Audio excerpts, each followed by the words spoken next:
Preface. Almost 2,000 years ago, Jesus entered the human race in a small Jewish community. He was a member of a poor family, a minority group, and resided in one of the smallest countries in the world.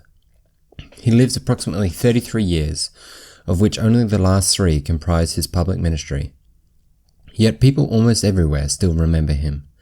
The date of our morning newspaper or the copyright date of a university textbook bears witness to the fact that Jesus lived one of the greatest lives ever lived. H.G. Wells, the noted historian, was asked which person had left the most permanent impression on history. He replied that if one judged a person's greatness by historical standards, by this test, Jesus stands first. Historian Kenneth Scott Latourette said, "As the centuries pass, the evidence is accumulating that, measured by his effect on history, Jesus is the most influential life ever lived on this planet." That's literally how it says it. That influence appears to be mounting. From Ernest Renan, we have the following observation.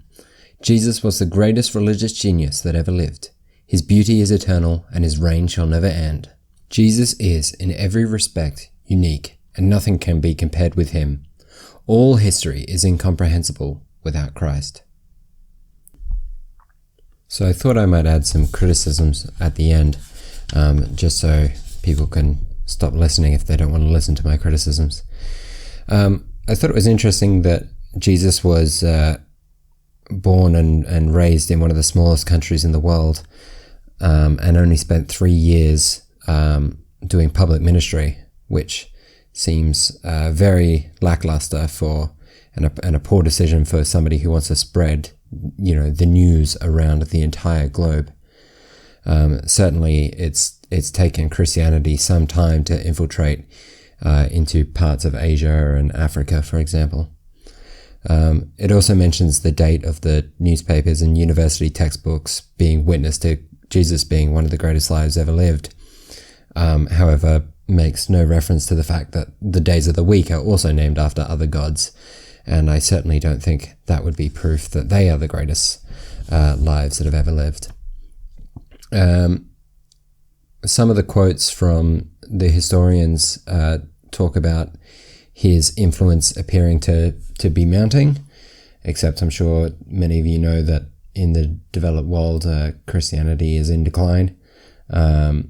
But those quotes may have been true when this book was published, which was in the late 1970s. So I guess we can forgive Josh for that.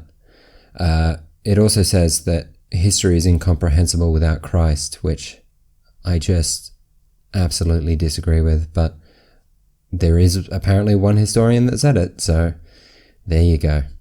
Anyway, if you have any comments to add, just add them in the comment section below or on the Facebook group, and let us know what you thought of the preface. Thanks.